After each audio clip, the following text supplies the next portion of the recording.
ఓం గంగణపతే నమ ఐం సరస్వత్యే నమ శ్రీమాత్రే నమ శివాయ గురువే నమ జయ గురు దత్తాత్రేయ నమ ద్రాం దత్తాత్రేయ నమ క్లీం కృష్ణాయ గోవిందాయ గోపీజనవల్లభాయ శ్రీకృష్ణ పరబ్రహ్మణే పరంజోషేంద్ర క్రీం క్రీం క్రీం మహాకాళికాయ నమో నమ శ్రీమాత్రే నమో నమ.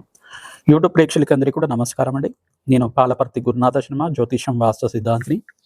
మీకంతా కూడా గోచారీత్యా గ్రహాల యొక్క స్థితిగతి కలియిక వాటి ప్రభావం అంతా కూడా మేషాది ద్వాదశ రాశుల వాళ్ళకి ఎటువంటి ప్రభావం చూపిస్తుంది, మాస ఫలితాల్లో భాగంగా అంతా కూడా చెప్పడం జరుగుతుంది. ఈ రోజున మనం చెప్పబోయే విషయం ఏంటిదంటే, ప్రధానంగా చూసుకుంటే 2026 సంవత్సరంలో జనవరి ఆంగ్ల సంవత్సర ఫలితాలంతా కూడా ప్రధానంగా జనవరి నుంచి జూన్ వరకు అంతా కూడా మేషాది ద్వాదశ రాశుల వాళ్ళకి ప్రధానమైన గ్రహాలు ప్రధానంగా ఎటువంటి ఫలితాలు ఇస్తున్నాయి, గ్రహాల యొక్క స్థితిగతి వాటి వీక్షణ అంతా కూడా ప్రభావం ఏ రకంగా చూపిస్తుంది అంతా కూడా తెలుసుకోవడం జరుగుతుంది. ఈ యొక్క ఆంగ్ల సంవత్సర ఫలితాలంతా కూడా చూసుకుంటే కొంతమంది మా యొక్క వ్యూవర్స్ అంతా కూడా వీక్షకులంతా కూడా మెయిల్ చేయడం జరిగింది. గురువు గారు, ఈ యొక్క 2026లో మాస ఫలితాల భాగంగా జనవరి ఫలితాలంతా కూడా చెప్పండి, ప్రధానంగా చూసుకుంటే 2026 ఫలితాలంతా కూడా చెప్పండి అని చెప్పేసి అడగడం జరిగింది, రిక్వెస్ట్ చేయడం జరిగింది. అందుకని చెప్పేసి ఈ యొక్క గోచార రీత్యా గ్రహాల యొక్క స్థితిగతి కలియిక వీక్షణ అంతా కూడా ఎటువంటి ప్రభావం అంతా కూడా భవిష్యత్ అంతా కూడా ఏ రకంగా ఉంటుంది అంతా కూడా సూచనప్రాయంగా చెప్పడం జరుగుతుంది. తత్పరిహారార్థం అంతా కూడా చెప్పడం జరుగుతుంది. మీరంతా కూడా వీడియో అంతా కూడా చూడండి. పరిహారం అంతా కూడా చేసుకుంటే కనుక జీవితం అంతా కూడా గ్రహ దోష నివారణ చేసుకుంటే కనుక అత్యంత శుభమైన గ్రహాలు, పుణ్యప్రదమైన గ్రహాల యొక్క అనుగ్రహం మేరకు మీకంతా కూడా అత్యంత అష్టైశ్వర్య యోగం సిద్ధించడానికి, శాశ్వత మహాలక్ష్మి స్థిర నివాసం కలగడానికి, వ్యాపారం అభివృద్ధి కలగడానికి, ఉద్యోగంలో మార్పులు కలగడానికి, మీ మనోవాంఛలంతా కూడా తీరడానికి ఆస్కారం ఉంటుంది. ప్రధానంగా గోచార చక్రం అనేది ప్రధానంగా చూసుకుంటే గ్రహాల యొక్క కదయిక అంతా కూడా ఈ రకంగా ఉంటుంది, వాళ్ళ సంచారం అంతా కూడా ఈ రకంగా ఉంటుంది. చెప్పేది మాత్రం మీ జన్మజాతకమే ప్రధానమైన జాతకంగా ఉంటుంది. జన్మజాతకంలో దోషాలకి పరిహారం అంతా కూడా చేసుకుంటూనే ఈ యొక్క గోచార చక్రంలో అంతా కూడా మాస ఫలితాలంతా కూడా చూసి దానికి పరిహారం చేసుకుంటే కనుక శీఘ్ర ఫలితాలు రావడానికి, దోష పరిహారం కలగడానికి ఆస్కారం ఉంటుంది.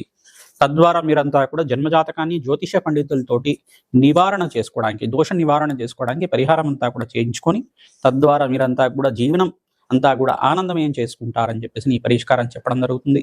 మేషాది ద్వాదశ రాశుల వాళ్ళకి ప్రధానంగా చూసుకుంటే 2026 సంవత్సరం జనవరి నుంచి జూన్ వరకు ప్రధానమైన గ్రహాలు శనీశ్వరుడు మీనరాశిలో సంచారం చేయడం, వక్రగతిలో సంచారం చేయడం, నవంబర్ 14-15 తారీఖు తర్వాత 2025 సంవత్సరంలో అంతా కూడా వక్రగతి త్యాగం జరుగుతుంది. మీనరాశిలో సంచారం చేస్తున్న శనీశ్వరుడు అంతా కూడా అత్యంత ఈ యొక్క వీక్షణ అనేది సప్తమ స్థానము, దశమ స్థానము, తృతీయ స్థానంలో అంతా కూడా వీక్షణ జరుగుతూ ఉంటుంది.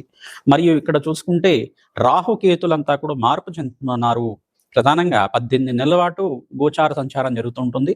ఈ యొక్క రాహుకేతులంతా కూడా చూసుకుంటే రాహు అంతా కూడా 2026 సంవత్సరంలో మే జూన్ ప్రాంతంలో అంతా కూడా కర్కాటక రాశిలో అంతా కూడా కేతు సంచారం జరుగుతుంది. మకర రాశిలో అంతా కూడా రాహు సంచారం జరుగుతుంది. గోచారీత్యా రాహుకేతులంతా కూడా అపసవ్య దిశలో సంచారం చేస్తుంటారు కావున ఈ ఫలితాలంతా కూడా ఉంటాయి. ప్రధానంగా చూసుకుంటే బృహస్పతి అంతా కూడా కర్కాటక రాశిలో ప్రవేశం చేస్తున్నారు. అక్టోబర్ 18, 2025 సంవత్సరంలో అంతా కూడా ప్రవేశం చేయడం, అత్యంత శుభగ్రహంగా మారడం, ఈ యొక్క 27 డిగ్రీల నుంచి 30 డిగ్రీల లోపల అంతా కూడా సంచారం జరుగుతుంది. అత్యంత శుభగ్రహంగా, బలమైన గ్రహంగా మారుతుంది. బృహస్పతి సంచారం వల్ల అత్యంత శుభ ఫలితాలు రావడానికి ఆస్కారం ఉంటుంది. దేశానికి శ్రేయస్సు కలుగుతుంది. అత్యంత శుభ ఫలితాలు రావడానికి ఆస్కారం ఉంటుంది. ఉన్నతమైన స్థితి కలగడానికి, సంఘంలో గౌరవం పెరగడానికి, విదేశాల్లో అంతా కూడా మన దేశానికి అంతా కూడా అత్యంత బలమైన స్థానం కలగడానికి ఆస్కారం ఉంటుంది. ప్రధానంగా రాహుకేతులు, శనీశ్వరుడు, బృహస్పతి ప్రధానమైన గ్రహాలు కావున వీటి సంచారం మేరకు అంతా కూడా గోచార ఫలితం అంతా కూడా చెప్పడం జరుగుతుంది. మరియు ఇక్కడ మిగతా గ్రహాలన్నీ కూడా చూసుకుంటే ప్రధానమైన గ్రహాలన్నీ కూడా మిగతా గ్రహాలన్నీ కూడా నెల రోజుల పాటు, 45 రోజుల పాటు మారే గ్రహాలే కాబట్టి ప్రధానమైన గ్రహాలన్నీ కూడా ఈ యొక్క శనీశ్వరుడు, బృహస్పతి, రాహుకేతు సంచారం మేరకే గోచార ఫలితం అంతా కూడా చెప్పడం జరుగుతుంది. ప్రధానంగా మేషాది ద్వాదశ రాశుల వాళ్ళకి మీరంతా కూడా గోమాత సేవ ఎక్కువగా చేసుకోవాలి. తద్వారా జీవితంలో సకల గ్రహదోష నివారణ జరిగి అత్యంత శుభ ఫలితాలు వచ్చి అష్టైశ్వర్య ప్రాప్తి కలగడానికి, వ్యాపారంలో అభివృద్ధి కలగడానికి ఆస్కారం ఉంటుంది. బంధుమిత్రుల సహాయ సహకారాలు లభిస్తూ ఉంటాయి. మీకంతా కూడా నూతన వ్యాపారాల్లో పెట్టుబడి పెట్టుకోవడానికి ఆస్కారం ఉంటుంది. ప్రతినిత్యం కూడా శ్రీమాత్రే నమః, శ్రీమాత్రే నమః, శ్రీమాత్రే నమః నామాన్ని జపాన్ని ఆచరించండి. తద్వారా మీకంతా కూడా రాజయోగం సిద్ధించడానికి ఆస్కారం ఉంటుంది. రాజయోగ కారణమైన గ్రహాలన్నీ కూడా అత్యంత బలంగా మారడానికి ఆస్కారం ఉంటుంది. ప్రధానంగా శనీశ్వరుడుగా శుభ ఫలితాలు ఇచ్చే విధంగా మారుతున్నాడు కావున మీకంతా కూడా శ్రేయస్సు కలగడానికి ఆస్కారం ఉంటుంది. రాహుకేతు మార్పు వలన కూడా జీవితంలో మార్పులు జరుగుతుంటాయి. విదేశంలో స్థిరత్వం రావడానికి కానీ, ప్రమోషన్స్ రావడానికి కానీ, స్థాన చలనం జరగడానికి కానీ ఆస్కారం ఉంటుంది. ప్రతినిత్యం కూడా గోమాత సేవ చేసుకుంటే కనుక సకల గ్రహదోష నివారణ జరుగుతుంది. రావి చెట్టుకి, వేప చెట్టుకి ప్రదక్షిణాలు ఆచరించుకోవడం వల్ల అత్యంత శుభ ఫలితాలు కలగడానికి ఆస్కారం ఉంటుంది. ప్రతినిత్యం కూడా బీదవాళ్ళకి అనాథాశ్రమంలో అన్నదానం చేయడానికి ప్రయత్నం చేయండి. తద్వారా రాజయోగం సిద్ధిస్తుంది. మీకంతా కూడా అమ్మవారి దయ వల్ల మీకంతా కూడా అష్టేశ్వర ప్రాప్తి కలగడానికి ఆస్కారం ఉంటుంది. కావున ఈ ఫలితాలు అందరికీ కూడా చెప్పడం జరుగుతుంది. మేషాది ద్వాదశ రాశుల వాళ్ళకి 2026 ఆంగ్ల సంవత్సర వర్షాల్లో భాగంగా మీకంతా కూడా 2026 జనవరి నుంచి ఆంగ్ల సంవత్సర ఫలితాలంతా కూడా జూన్ వరకు ఏ రకంగా ఉంటుంది, 6 నెలల ఫలితాలంతా కూడా తెలుసుకుంటున్నాం.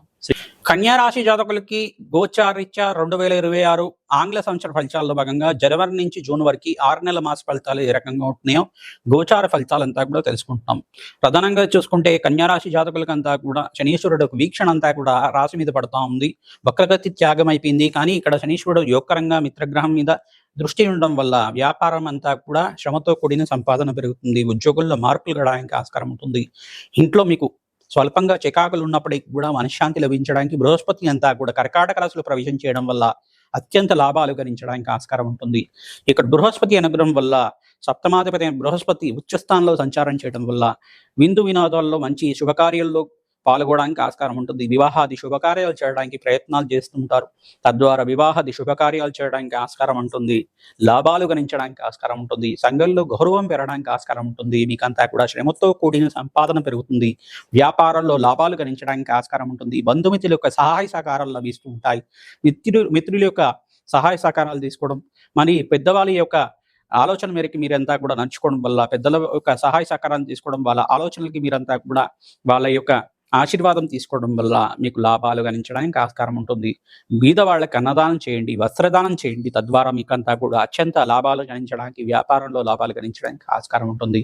పశుపక్షాదులకంతా కూడా ఆహారం పెట్టడానికి ప్రయత్నం చేయండి. గోమాత సేవ చేయండి. విశేషంగా ఎవరైతే కన్యారాశి జాతకులు విష్ణు సహస్రనామం పట్టణం, మహాలక్ష్మి సహస్రనామం పట్టణం, ఖడ్గమాల స్తోత్రాన్ని ప్రతినిత్యం కూడా చదువుకోవడం, దేవి భాగవతాన్ని పారాయణం చేయాలి. ఎవరైతే కనుక వేద ఋత్వికులతోటి దేవి భాగవతాన్ని పారాయణం చేస్తూ ఉంటారో మీకు రాజయోగ కారణం అవుతుంది. అష్టేశ్వరి యోగం సిద్ధించడానికి ఆస్కారం ఉంటుంది. మీకంతా కూడా జగన్మాతకు ప్రీతికరంగా ప్రతినిత్యం కూడా నామస్మరణను ఆచరించాలి. శ్రీమాత్రే నమః, శ్రీమాత్రే నమః, శ్రీమాత్రే నమః నామాన్ని చేయడం వల్ల రాజయోగ కారణం అవుతుంది. ఇక్కడ బృహస్పతికి ప్రీతికరంగా శనగలు దానం చేసుకోవడం, శనీశ్వర ప్రీతికరంగా నలము దానం చేయడం, రాహువుకి ప్రీతికరంగా మినువులు దానం చేసుకోవడం యోగకరంగా ఉంటుంది. శుక్రుడికి ప్రీతికరంగా బొబ్బర్లు దానం చేసుకోవాలి. శనీశ్వరుడికి, బృహస్పతికి, రాహుకి, శుక్రుడికి జప హోమాది కార్యక్రమాలు ఆచరించుకోవడం. జన్మజాతకంలో ఈ గ్రహాలు బలహీనంగా ఉంటాయి కనుక ఆ దోషాలకి పరిష్కారం ఆచరించుకోవడం, రాజశ్యామల యజ్ఞాది కృతులు విశేషమైన ద్రవ్యాలతో చేసుకోవడం, పౌర్ణమి వేళల్లో అభిషేకాది కార్యక్రమాలు చేసుకోవడం వల్ల అత్యంత లాభాలు గణించడానికి ఆస్కారం ఉంటుంది. కన్స్ట్రక్షన్ రంగంలో వాళ్ళకి కానీ, స్టాక్ ఎక్స్చేంజ్ రంగంలో వాళ్ళకి కానీ, ఐటీ బిజినెస్ చేసుకునే వాళ్ళకి కానీ మంచి ఆవాసం లభించడానికి, మంచి లాభాలు గణించడానికి ఆస్కారం ఉంటుంది. నూతన వ్యాపారాలు విస్తరణ చేసుకోవడానికి ప్రయత్నాలు మొదలు పెట్టుకోవచ్చు. అత్యంత శుభమైన ఫలితాలు మొదలు పెట్టుకోవడానికి ఆస్కారం ఉంటుంది. ప్రతినిత్యం కూడా దత్తాత్రేయాయ స్మరణ మాత్రేన సంతుష్టాయ నమః నామాన్ని జపాన్ని ఆచరించండి. తద్వారా రాజయోగం సిద్ధిస్తుంది. శ్రీమాత్రే నమః.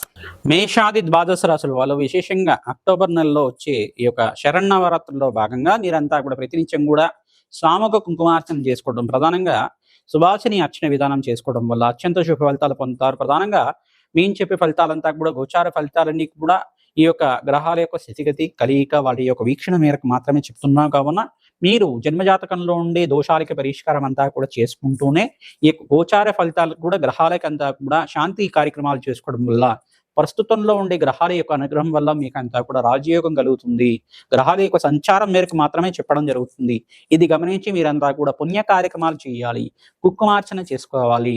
ఈ యొక్క శరన్నవరాత్రుల పూజలో భాగంగా అమ్మవారికి వస్త్రాన్ని సమర్పించడం, మంచి చీరని సమర్పించడం, సుగంధ ద్రవ్యాలు సమర్పించడం, అమ్మవారికి ప్రీతికరంగా మంచి సుగంధ ద్రవ్యాలతోటి అంటే మంచి వాసన వచ్చిన పువ్వులన్నీ కూడా మల్లెపూల మాల కానీ, చామంతి పూల మాల కానీ ప్రతినిత్యం కూడా అమ్మవారికి సమర్పిస్తుండడం వల్ల అత్యంత శుభ ఫలితాలు పొందడానికి ఈ యొక్క తామర పూలతో అమ్మవారికి విశేషమైన పూజ తీసుకోవడం రాజయోగ కారణం అవుతుంది. ఖడ్గమాల స్తోత్రంతో సహస్రనామార్చనతోటి అత్యంత శుభ ఫలితాలు పొందడానికి ఆస్కారం ఉంటుంది. ప్రతినిత్యం కూడా అమ్మవారి అవతారం ఏ అవతారం జరుగుతుంది, ఆ అవతారకు సంబంధించిన సహస్రనామార్చన చేసుకోవడం, ఆ చరిత్ర ఏ రకంగా వచ్చింది, అమ్మవారి చరిత్ర అంతా కూడా ఏ రకంగా ఉంది, దేవి భాగవతంలో ఒక్కొక్క అధ్యయనం చేసుకోవడం, ఒక్కొక్క కథ అనేది ఉంటుందన్నమాట. ఒక్కొక్క అవతారానికి ఒక్కొక్క ఇతిహాసము, చరిత్ర అనేది ఉంటుంది. అవతార ఇతిహాసం అంతా కూడా చదువుకోవడం, అమ్మవారి శక్తి అంతా కూడా ఏ రకంగా ఉంది, అమ్మవారి తత్వం ఏ రకంగా ఉంటుంది, అమ్మవారు ఏ రకంగా దయ చూపిస్తూ ఉంటారు మన మీద అంతా కూడా, అమ్మవారికి ఏ ప్రసాదం ప్రీతికరంగా ఉంటుంది,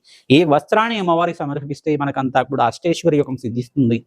అటువంటి కార్యక్రమాలన్నీ కూడా దేవీ భాగవతం అంతా కూడా ఉంటుంది. దేవీ భాగవతంలో పారాయణం చేసుకోవడం వల్ల రాజయోగం సిద్ధిస్తుంది. ప్రతినిత్యం కూడా భాగవత పారాయణం చేసుకోవడం, దేవీ భాగవతాన్ని పారాయణం చేసుకోవడం వల్ల రాజయోగ కారణమవుతుంది. మీ జాతకంలో ఉండే సకల దుర్దోషాలు, దుష్కర్మ దోషాలన్నీ కూడా జన్మ జన్మాంతరమైన మహాపాతకాలంతా కూడా పటాపంచలు అవ్వడానికి, అష్టైశ్వర్య యోగం సిద్ధించడానికి, రాజయోగ కారణం అవడానికి ఆస్కారం ఉంటుంది.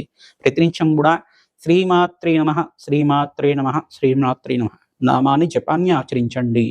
మీరు జపాన్ని ఆచరించడం వల్ల అమ్మవారి అనుగ్రహం వల్ల అఖండ దీర్ఘ సుమంగళ యోగం సిద్ధిస్తుంది.